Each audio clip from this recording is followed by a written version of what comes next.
So at first, can you please tell us where are you from exactly, what part of America, and how did you come to Ukraine, to this war? What was your journey like? Yes, I'm originally from Alabama in the United States. In January, February, and March of this year, I watched in the news what was being shown, what was going on in Ukraine. It appeared that a large number of people were fleeing their homes. They were fleeing to other countries. It seemed like they needed help, and I wanted to see if that was the actual case, and if I could be of any help. I do have a military background, so that included up to fighting if needed, but that wasn't my primary reason for coming. What kind of military background do you have? I was in the U.S. Army U.S. Army Reserves for 12 years, from 2002 to 2014. Did you take part in any of the operations? I was deployed to Iraq in support roles 2 times. Yeah. So you had an actual fighting experience, combat experience? No combat experience, no. My specialty, my military occupational job was chemical operations specialist. That was primarily the detection and decontamination of chemical, biological, and radiological weapons if they were ever used. Luckily, during my time of service, they were never used on U.S. forces, so I never had to do my job. But it meant that every unit in the Army has to have someone with that job with them in case it happens. So my first deployment, I was sent with a transportation company to fill that role. They were taking supplies, all kinds of military supplies, from Kuwait up into Iraq. I stayed in Kuwait and helped with the operations and logistics of that unit since I didn't have to do any decontamination. The second deployment, I was attached to a chemical company that then went to Baghdad and became a convoy escort team. We were armed in case there was conflict, but luckily we never experienced any direct combat, and our job was to move personnel around Baghdad for their various meetings about rebuilding that country and turning over the security and the government to the Iraqi government and military forces. How did you come to Ukraine? So after watching the news and deciding that I wanted to come and see if I could help, I already had some of the equipment from my previous Army days, but I did purchase with my own money any gear that I thought I needed and I did not have. I bought my own plane ticket to leave Atlanta on April 12th. I flew from Atlanta to Warsaw, Poland. I stayed in Warsaw for just a couple days, and then I bought a bus ticket from Warsaw to Lviv. So you went on your own? I went from Warsaw to... Right, 100% on my own. Arrived in Ukraine on the 15th of April. At that point, I didn't really know where to go, what options I had. But in the States, I'd heard about the creation of the International Legion for the defense of Ukraine. So I did look them up while I was in Lviv, and they asked a few questions and then said they would take me. And I started the process of moving up to where they were. I did join the Legion. I was with them for about 11 days. On the 3rd day, I signed a contract. And so I was under contract for 8 days. But all we did was stay on the training camp and train. We did not deploy. We did not see combat. So they wanted you only to train new recruits or less experienced Ukrainian soldiers, right? Or? They were planning on sending us to the front, but before that happened, I was very dissatisfied with their training program and with the caliber of people that they had received. There were a large number of people with very limited military experience or no military experience at all, and I did not feel like they were getting good training to send them to the front, so I did not want to go to the front with that unit. So, sorry, you were talking about the international unit, right? The International Legion, yes. What yes. countries do you remember that they came from? There were quite a few. There were Americans, Canadians, British, quite a few South Americans, Brazil, Ecuador. We had one Frenchman. We had one from the country of Georgia. They were all over, but I would say most of them were American, British, and Canadian, and South American. How many of them there were? How many of you? Right. We were told that there were 3 companies in our battalion, and that 2 had already been sent to the front. So I don't know what their strength was, their numbers. We had 2 platoons in our training camp, and we totaled probably around 70 or so. Yeah. After I decided I did not want to deploy with them, I asked to be let go of that contract, and they said that was fine. We signed out of that contract. Then Sorry, just ask you, how long was the contract signed for? I don't remember the end date, but the agreement was that either party could cancel the contract at either time. Myself or the Ukrainian government could cancel that contract. It was a typical contract, right? I guess. It was pretty straightforward. Yes, yes. I left there with 3 other men that I had met while in the Legion. We were looking for a new home together. We went to, we had heard about, through a contact at the Legion, a unit called 3rd Battalion. So we went to give them a try. We did sign contracts with them as well, and trained for, again, about a week or so. But they also had a severe number of problems. They were having people leave the unit, and we didn't feel comfortable deploying with them either. So was it also an international battalion or not? I'm not entirely sure. I believe it was under the territorial defense, but it had ties to the Legion. Some of the names were the same. But the majority of soldiers were Ukrainian or international? It was on the training camp. There was a mix. There was one entirely Ukrainian unit that we had no dealings with. The unit I was with had mainly foreigners. There were a few Ukrainians. There were some Russian speakers, but I'm not sure where they were from. But we also had American, British, Irish, a lot of Finnish people.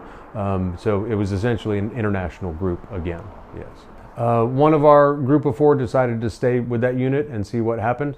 Myself and 2 others, we decided to leave. We were let out of our contracts. And at that point, we more or less became tourists in Ukraine. We were going around some of the major cities on the western side of Ukraine, trying to find a good unit. Through various contacts, we would be sent here or sent there to say, hey, go talk to these people. We received several requests for us to become actual trainers, to just train the Ukrainians, and that was it. But unfortunately, none of those units could provide us with any kind of official paperwork. And we did not want to be in a situation where we overstayed a visa, or we had issues getting back into our home country without a visa, or we were just traveling around Ukraine without any kind of documentation. While we were doing that, talking to various people, and we were down in the Odessa-Mykolaiv region, one of our guys received contact from a previous friend of his who was in a unit in the Kharkov region, who said that we have a spot for you and we can get you documentation. So we went back up to Kyiv and waited for a few days. He sent a man for us to sign contracts, this time with the Ukrainian army, and then we went over to Kharkov.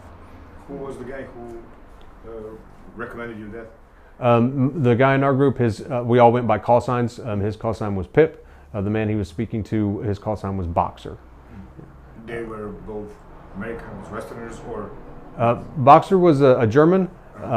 Pip is an American citizen, but had been living in Europe for an extended period of time. Yeah.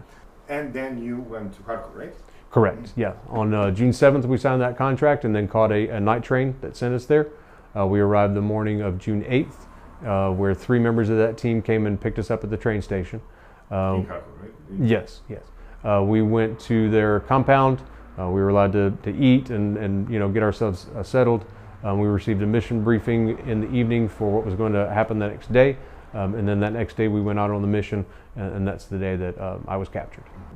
The mission briefing the evening before, we'd been told that myself and one of my friends would be just riflemen for security, but they changed that after the briefing and decided we would become an RPG team. He would carry the rocket launcher and I would carry extra ammunition for him.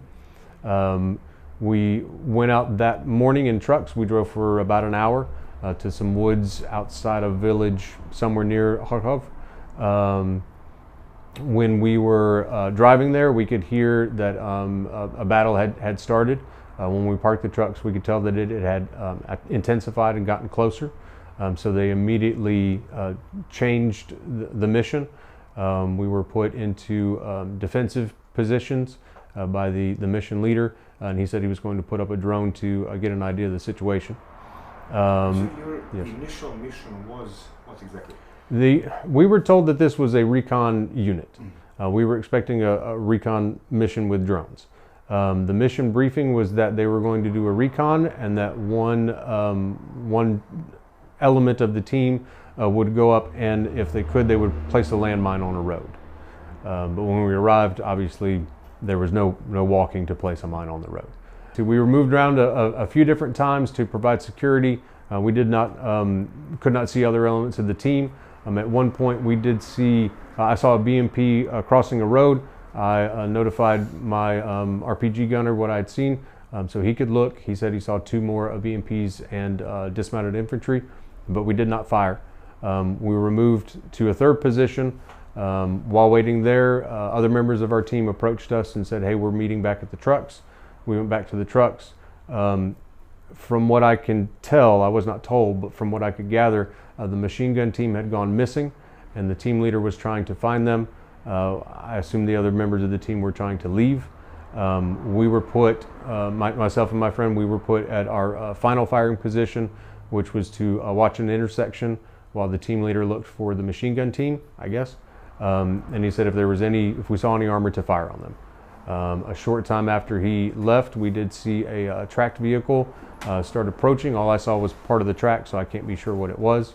My friend did fire 1 shot from his RPG. I did not see an impact, and he said that he did not hit it. He said he thinks he shot in front of the barrel. After he fired that shot, he yelled, "Run," and we ran back to the trucks.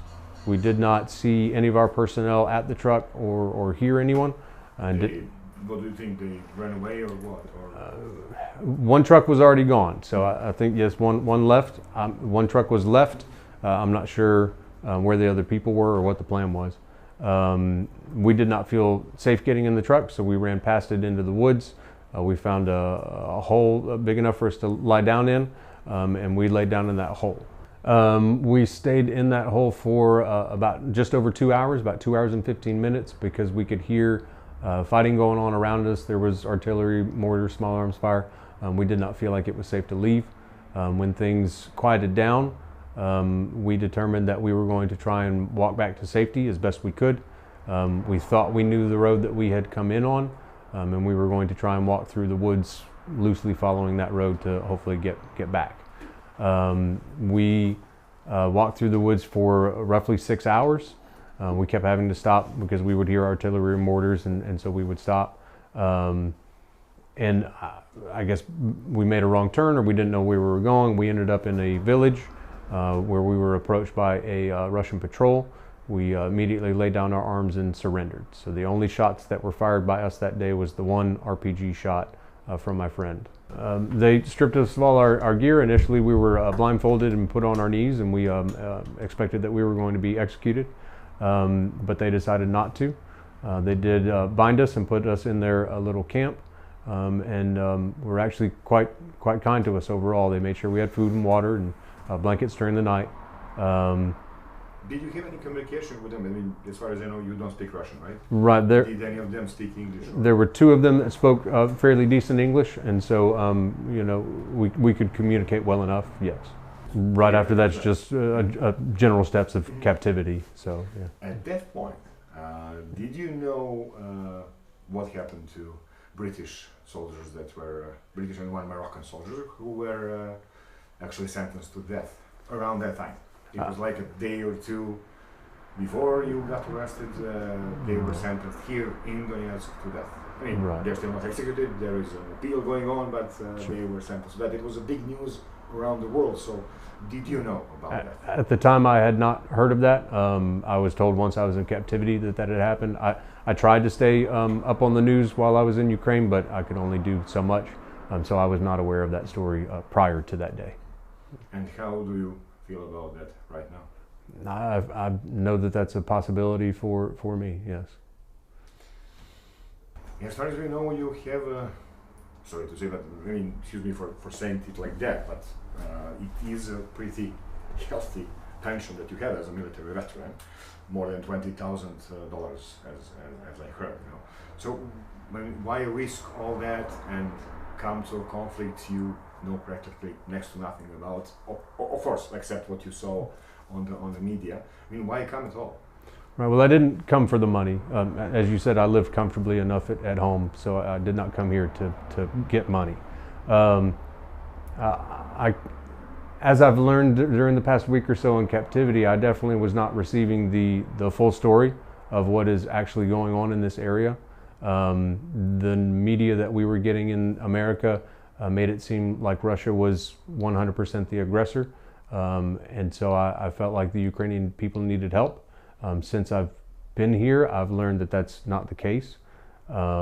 It's given me a lot to think about. I realized that this war is bigger than I was led to believe, and it's not my fight. But why did you keep on insisting to go to the front lines? I mean, when did you realize that? Just yes, of course, of course. I mean, you were in Ukraine, if I remember correctly, for almost 2 months, right? For about From 2 April months, to yes. June. Yes. I mean, okay, you heard one story in America, but probably here, I mean, in Ukraine, that side of the front line, you probably could realize that not everything is truth, right? So, what kept you? Right. So, as you mentioned, in Ukraine, it was the same story I was getting in the U.S. It's that they're fighting for their country. They were being attacked by the Russians. That's how the Ukrainians feel as well. So it wasn't until I was actually in captivity, it's the first time I've been able to speak to Russians, Russian police, Russian military, and get their side of the story. So it wasn't until I was captured, and mind you, I was on the front line for 1 day. So I didn't have a lot of frontline experience to start making that decision. It wasn't until I was in captivity and heard the other side and was shown videos of the other side that I changed my perspective on what this war actually is. If I may ask, you've been traveling Ukraine for 2 months, yes. right? During that time, did you witness any Russian crime against humanity, against civilian targets? Contrary to that, I can safely assume that while here, you probably heard a lot of shelling around in civilian areas. So can you just compare those two? I mean, in 2 months, did you witness any Russian activity that you could compare to what you've seen this by Ukrainians? Yes. When I was in Lviv, before I'd even joined the Legion, the morning I woke up in my hotel and was going to go and join the Legion, the area around there was bombed, very close to my hotel. When I was in Kyiv and Odessa and all these cities, there would be incoming. I would hear the same booms that I'm hearing now. Were there military targets or civilian targets? I don't know. Just like here, I hear the booms, but I don't see where they're hitting, so I don't know what those targets are. I could only take the Ukrainians at their word. I can only take the Russians at their word. I personally don't know for a fact what was military and what was civilian.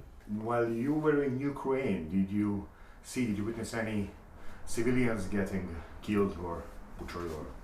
No combat, no civilian injuries, nothing like that, no. I mean, did you go around sites that were hit? You said you've been hearing like shelling, but did you go there to see, to observe what happened on those sites that were hit? No, I did not. After all this experience, what would be your now perspective on this war? When you said this is a bigger war than you thought, when you came from America all the way here, I know. So in what way it is bigger for you now? It's bigger in that I did not realize how much Ukraine is also being the aggressor. We were told that it was just Russia and aggression against Ukraine, and that's not the case, as I found out the past few days. So my perspective has changed in that I need to realize that and understand that hopefully there can be some kind of diplomatic solution to this. I realize that the Russian people here and the Ukrainian people here are fighting for very much the same thing, it sounds like. And I think the answer is diplomacy, not war. Does that make sense? While in Ukraine, did you see any Nazists, neo-Nazis, or Nazism as an ideology? The only thing I saw was one swastika on a tree. I never saw anyone in Nazi uniforms or patches. I never met anyone who claimed to be a Nazi. No. Nazi tattoos or something like that? Nothing that I saw, no. Now, with your perspective right now, do you realize, or what do you think about Russian decision to enter this war, to start a special operation? That's the new information that I'm trying to process. I had not realized that Russia had a defensive posture in this area at all, based on the news that I had seen. So that's what I'm trying to learn, and that's why I say it's bigger than I realized, because there was a whole part missing, and that was Russia's defense of Donbass. But, sorry to, I have to ask you. Yes. Did you have any idea about what was going on here for 8 years? The way that we were, prior to January of this year, I could not tell you where Ukraine was on a map. I did not know anything about what was going on here. But in those few months before I left, the news was saying, oh yes, it's been going on since 2008, but it portrayed it as the Ukrainians were in trenches in defensive positions, trying to liberate the Donbass region. It did not show that they were being aggressors in that region. But you know, I mean, I've been coming here for a long time, my colleague too, you know, so we know that there are sources in English language, numerous sources that actually reveal what is going on. I mean, they are reporting on shelling of Donbass, shelling of Donetsk, shelling of Lugansk, murdering of Donetsk children, Lugansk children. So how come that you didn't come up to that? You didn't find any of that? That I can't tell. I know that it has been rumored in America that when you are looking for news on Google or Facebook or YouTube, that they do use algorithms to feed you certain information. It may be that as much as I poked around, I was being fed certain lines of information. I know that a lot of the media that is generated in Russia or in Russian-friendly countries is completely banned from America. You have to really know what you're doing to be able to find that stuff, and I'm not that much of an expert on the internet. All I can say is that I did not encounter news stories like that. It would have certainly made me have a different decision about coming over here, yes.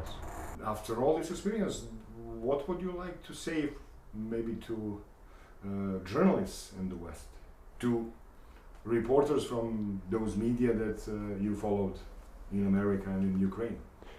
The same thing I've wanted to say to them for a long time, which is, you know, tell us the truth. We know that American media has its fault and doesn't always tell us the whole truth, or a lot of times they will exaggerate or cause fear on purpose because it serves whatever purpose they have in mind. You know, for years I've wished that they would tell the whole truth and nothing but the truth. I think more important, I realize I'm just a very small person, and this would probably never happen, but if I'm allowed to go home, I would like to meet with our government and tell them, like, this is not the situation we're being told, and the solution is not sending more weapons and more money and more people. We have to start finding a diplomatic solution. That's my hope. And since you mentioned, do you realize that right now, at this very building, we may very well be hit with the American missile? I had not thought of it that way, but yes, I understand that is a possibility, yes. Can you confirm that NATO missiles and NATO weapons were distributed to Ukraine recently, let's say recent few weeks? I can confirm I've seen lots of news stories saying that they were being sent. You know, I don't know what was actually sent or what actually arrived, but yes, the narrative is that weapons are being supplied, yes. You didn't witness that firsthand, right? No, no. Do you think that there is a way out for you, in a sense that you maybe hope to be exchanged, or maybe offer some kind of deal, maybe, you know, reveal some secrets to your captors right now? I would love to go home. I'm willing to cooperate as best as I can to make that happen. You know, I've tried very hard not to cause any problems and to cooperate so far. Do you have any objections to how you were treated here while in Russian captivity? Maybe a couple, but largely. Which ones? I may have been beaten a few times, but like I keep pointing out, I understand there's a lot. It's wartime. There's going to be anger. That stuff happens. I've been treated kindly more than I've been abused, and so I don't have. There's no resentment. Yes. Where originally are you from, and how and why did you come to Ukraine, to this conflict? I was born in Fountain Valley, California, and I moved to Hartsel, Alabama. And I currently reside in Hartsel, Alabama. Originally, when the conflict started off in February 24th. There was a lot of propaganda on the west side, and I fell for it heavily. Coming here, I thought I was doing the right thing. I was not. Originally, I came here to do humanitarian efforts, but none of those were working out. So I ended up joining the Legion. That didn't work out.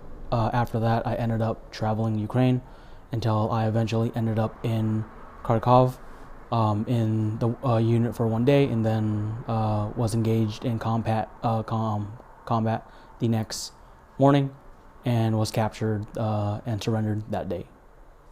But you probably do realize that things like that don't just happen, right? Yes. So, I mean, when did you come to Ukraine for the first time? When I first came to Ukraine, it was through Poland. I took a flight from Alabama to Atlanta, Atlanta to Amsterdam, Amsterdam to Kharkov, Poland. There I met with a contact I made back in America. From America, through Google searches, I made a contact with a man named Tim. He got me into contact with somebody from Lithuania. The man from Lithuania got me into contact with a priest in Poland named Sasha. Eventually, when I arrived in Poland, I got into contact with Sasha, the priest. He introduced me to another group that took me over the border to Lvov. And one of their members had contacts to the Foreign Legion. I eventually called and got connected to the Foreign Legion. I ended up joining the Foreign Legion in Yaroviv, and after that we went to the Central Legion area in Rivne.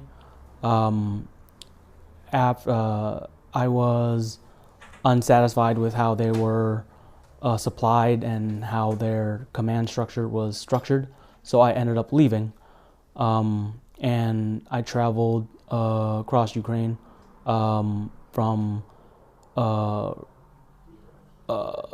Rivne. I went to Zhytomyr, where there was a Ukrainian army, not based there, but a training area. They were training in dorm-like structures. There was about 50 to 60 foreigners there, and approximately about, from what I saw, I would say about 100 Ukrainian either conscripts or volunteers. You mentioned priest, right? Priest, yes. I mean, how come priest comes into all this? The priest was a part of a humanitarian group, and I went there to initially do the humanitarian work, but I was unsatisfied with how they were operating too. They didn't have enough supplies to really do anything. Then he introduced me to the second group that had a little bit more supplies, and the second group took me over the border. Sasha had multiple humanitarian contacts, and one of the contacts he introduced me to was the one that got me across the border. But that was just a humanitarian effort. Yes. But you do realize that you were crossing the border, I mean, to a war zone? No, yes. Right now, are you a little bit suspicious about everything? Yes. They were operating out of Poland only, and I wanted to be closer or be in Ukraine when I was doing the humanitarian efforts. None of the options were working out, so that's when I decided to join the Legion. I mean, usually people who come to be involved in the humanitarian aid don't end up in the conflict, don't end up with arms fighting against another army. So. I understand. It was the situation just got worse and worse as time went on when I was traveling Ukraine. More of the options I wanted to do were not there anymore.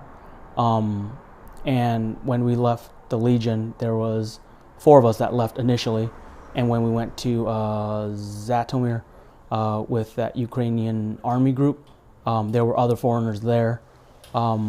Same issue I've seen in the Legion.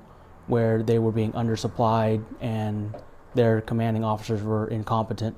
So we left again, but only 3 of us left this time. It was Bama, Pip, and myself. Pip was the one that was making all the contacts across the country. Do you know who he was making contacts with? Who he was in contact with? No, it was multiple people. Like the contacts he made kept branching off into other contacts. Like they kept breaking off and multiplying. So I wasn't one that was keeping track of it. He was. So our next lead led us to Kiev, where Pip had 2 contacts there. One was named Martin, but he didn't really that option didn't really lead anywhere. The other one, we met him, but I can't remember his name. Was another humanitarian group where he was providing groups across Ukraine with supplies, food, water, clothing, general necessities, boots. At what point did you make the decision to take arms in your hands and fight?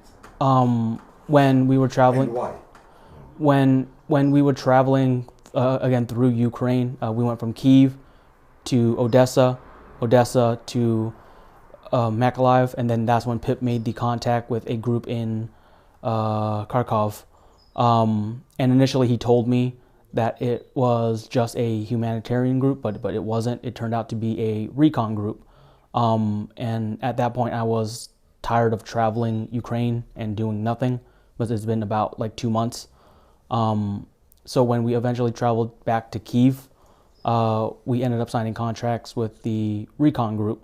And in the U.S., a recon group does not engage in fights. They tend to just either stay in the back. But this unit was specifically a drone recon unit, so they would have or should have stayed in the back.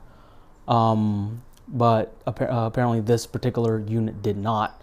When I got to the unit for the first day, they kept changing their plans, like mission settings, parameters.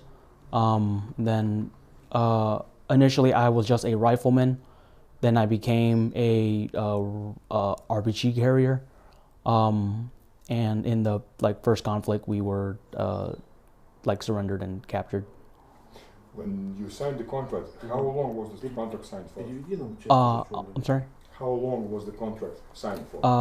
About 2 to 3 days of us leaving on the mission. You know, how long was the contract signed for? I mean, for how long did you sign the contract for? A year, 2, 3? The contract can be voided at any time. Like there was no specified time frame of service. Really? Yes. No specified time? No. What was your combat experience here against Russian soldiers? Did you fight with them? Did you shoot at them? Did they shoot you? I mean, what happened, and what was your specialty? Let's say, what was your specific task in that combat? Initially, my initial task was just to guard the drone operator. His name was Jesse. He was is a Frenchman. And when the morning came, the mission parameters changed, and they turned me into a RPG carrier. When we got to the location, the mission changed again. The Ukrainian army was retreating from Russian forces, and we were supposed to cover their escape. When Bam and I got there, again, we were loaded up with the RPG. Me and him both had a CZ-807 and 7 magazines, 1 grenade each.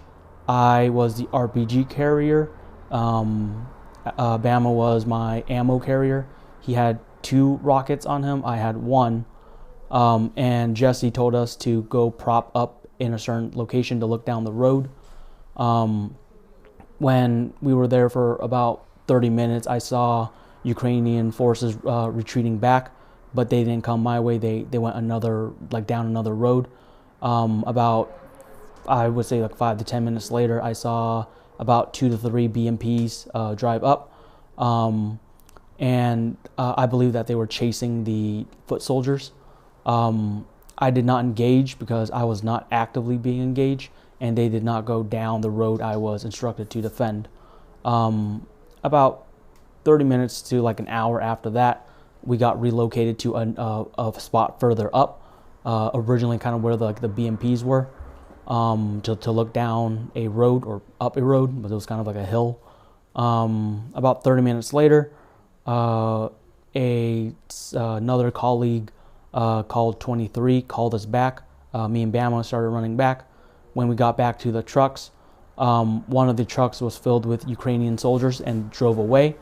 And we were told to hold positions to make sure more Ukrainians can fall back. So Bama and I went to one of the intersections and was guarding that area. Jesse and their remaining colleagues went right of us into like a forest area. So after that, I did not see them anymore. No less than like 5 to 10 minutes later, I hear a tank coming up, a Russian tank, because of the loud engine, and it was shooting at a berm. The first shot hit a berm area where we were initially at. The second time, then it drove closer. It shot at another berm. When I saw it shoot at that berm, I saw the explosion, and I thought the tank was at that corner and shooting at me. So I shot the RPG at that berm, like that explosion that I saw, and I hit the berm. When I looked back, there was no tank there, but I told Aleksandar to run. We both ran from where like one of the trucks was. We ran about 20 to like 30 meters back into the woods into a like little hole. And then that's when I heard the truck or the tank drive up to the spot where I just shot, and it shot at the place where we were like kind of last at, and it shot about 2 to 3 times after that. Me and Bama were hiding in the hole for approximately about 3 hours, and within those 3 hours we heard a lot of infantry foot traffic walking around. At one point they confiscated the truck that was left there that we came in and drove off. The tank eventually drove off back to where it came from. I heard a lot of BMPs driving around and a lot of foot soldiers like walking around, but we were staying quiet. At one point I heard a gunfight to my front right area. I couldn't really determine the distance, but it sounded like a lot of small arms fire. Then there was a lot of artillery falling around. After the 3 hours, Bama and I decided to leave the area. We left behind the RPG and the 2 unshot rockets. I took the fuse, the charge like that you screw onto the rocket with me, so it can't be used against anybody. Then we left the area. We were hiking through the woods for approximately about 5 hours, and we ended up on a road where we encountered Russian forces, and we surrendered and was promptly captured. Before coming to Ukraine, did you have any military or combat experience? I had military experience, but no combat experience. I served in the United States Marine Corps from 2014 to 2018. For the first couple of years, I was just in training from where I was basic training for Marine Corps Recruit Depot, San Diego, then to Camp Pendleton for basic training and advanced training in 2014 to 15. From 2015 to like, not the middle, but like early 2015, I was in Fort Leonard Wood for my job training. I was a heavy equipment operator, as like a forklift driver for like logistical support. 2015 to 2017, I went to Okinawa, Japan, for supporting logistical movements through like computer and stuff like that. But I was only doing it within my unit, like where I was based at. From 2017 to 2018, I went back to Camp Pendleton, and I was doing my heavy equipment job, just logistical support. I've never been deployed anywhere. Right now, what would you say about your experience of fighting Russian troops? It was only that one day, and it was a very short like spat. I saw how disorganized the Ukrainian army was, and how organized the Russian forces were. But it was a very short spat. I don't know what to add more to that. Can I just ask you, how come that you were actually a soldier, okay, without combat experience, but a soldier, but you say that you came here as a humanitarian? No, again, like in the military, I was logistical support. I was not infantry or anything. Yes, we do train to fight, but that wasn't my intent when I came to Ukraine. The reason why I jumped from humanitarian to military support was because the humanitarian side in Ukraine was not like optimal. And when I joined the military side, I was just trying to do support. The Legion is not a, or like the Legion that I went in was not a fighting force. It is a security force, because they are not in the front line or the second line. They're approximately about the third and fourth line. And then every other military option that we were trying to get into was some kind of support. I didn't want to be in direct fighting, and I wasn't expecting when I went to the Kharkov unit to be a direct fighting force. But again, it was a drone recon unit, not a direct fighting force. You were in a special unit called Baguette, right? Yeah, so from what Pip told me, they were under the SBU.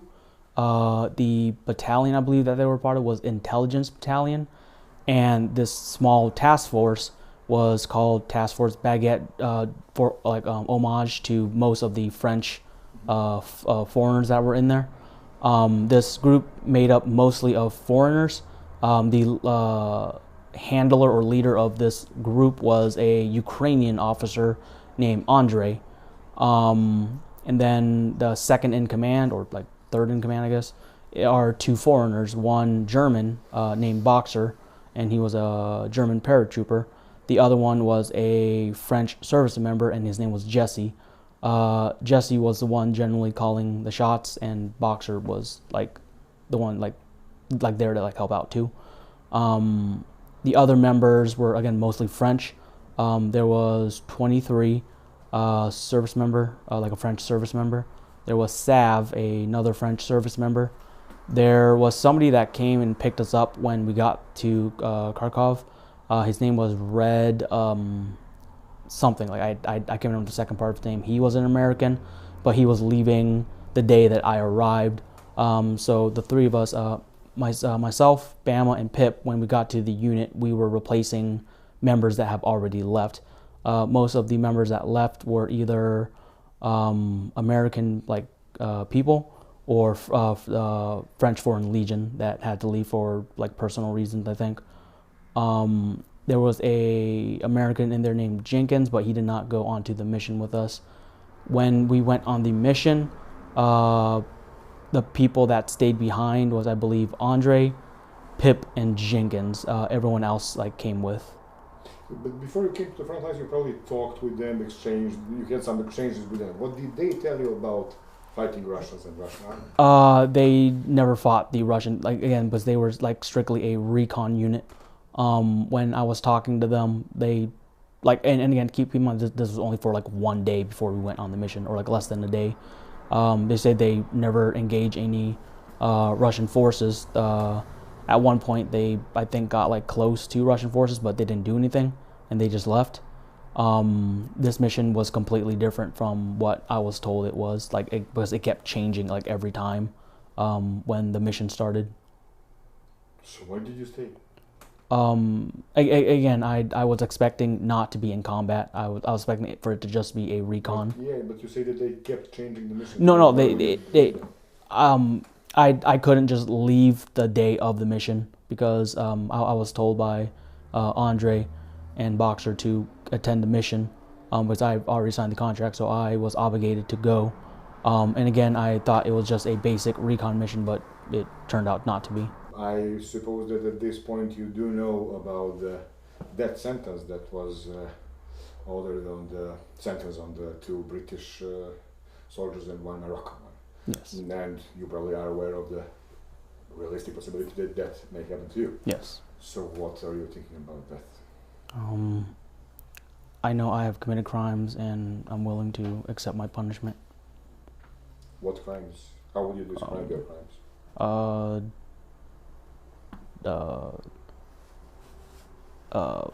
Fighting against Russian forces in that first battle, like that one battle I was in.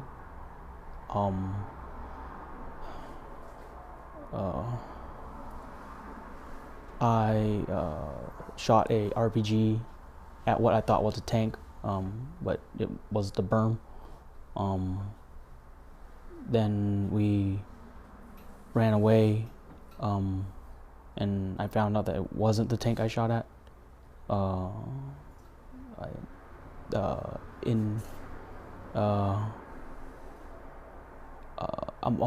sorry, yeah, so how would you describe your crimes? You said that you were aware that you committed crimes. Fighting against Russia, I would assume would be my crime, right? I guess, yeah. Fighting against Donbass too. You act as a foreign mercenary. You do know that Russia considers foreigners in Ukrainian army as mercenaries, and that the Geneva Conventions don't apply to them. I do now, yes. What would you do differently if you could go back in time? Not go to Ukraine. And why did you come? Were you misled by the media, by friends, by... I would say a big proportion of it was the media. That I fell for a lot of propaganda. When I came here, I saw like a lot of that was not true, because none of the Western propaganda tells about how bad the Ukraine military is and how unorganized they are. And through me traveling all over Ukraine, I saw how bad it was. The Western media also said that Russian troops do just like kill you off like when they capture you. When I was captured, I thought that they were just going to kill me, but they ended up not. My captors actually ended up treating me better than I thought like I would be treated. Food, water. At night when it got cold, they gave us blankets. When our hands and feet were bound to prevent escaping, they would adjust our blankets to keep us warm. And I know this may sound like dumb, but I guess that was a humbling experience. I didn't expect that, and I guess from that moment I knew that the Western propaganda is a lie, generally. Do you think that you are the only one who, as you say, committed crimes, or do you think that Ukrainian army in general is committing crimes? I believe they're committing crimes. Again, from when I was traveling through Ukraine, I've seen how corrupt their like leadership is. Again, a lot of the reasons why I didn't stay in a lot of the units, because it's just the incompetence, the corruption, the lack of support from their command. When I got to Task Force Baguette, I thought it would be different, but it wasn't. It was the same thing. Do you know that at this very moment we may be hit here by an American missile? You know what was happening in Donetsk the entire day, for example, that the Donetsk was heavily shelled with American missiles by Ukrainians. I know that now. How do you feel about that? Bad, guilt, mad at myself for believing like generally Western propaganda. I didn't know that this was happening in the Donbass area, and when I found out, just guilt. What would you say to American journalists, American reporters, if you had the chance? If I got the chance, just like, it's not what it seems, what the media is pushing out. Everyone's painting the Ukrainian military as like brave. Sure, there may be a couple brave men here and there, but generally the command is not the brave one. They're sacrificing troops.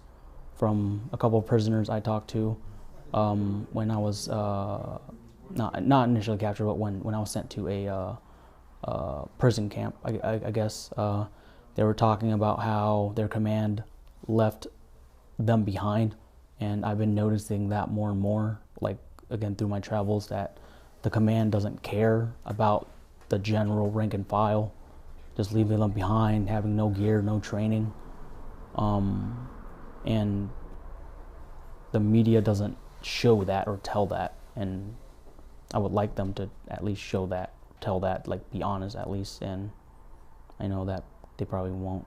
What would you possibly say to Donbas people? I'm sorry for believing lies from the West. I didn't know that you guys were being bombed. You heard the bomb attack just now. Yes. Just guilt, how stupid and naive I was to believe in, well, propaganda. And I didn't know that this was happening. I'm sorry. And if I may ask just one more question. There is a lot of wars right now at this very moment. In Yemen, in Syria. I mean, it's a low intensity war, but it's still going on. Why did you choose this one? I actually didn't know about the other wars in those other areas. And again, I would probably say it was my naiveness, my stupidness to believe in the propaganda, because I saw a lot of like death and destructions that, oh, when the Russians invaded, people are dying, they're just aimlessly killing people, and I don't think that's true anymore. With all your travelings throughout Ukraine, did you witness any civilian targets being bombed by Russians, schools, hospitals? No. Do you believe that civilian targets are bombed here in Donetsk and Lugansk Yes. right now? Yes.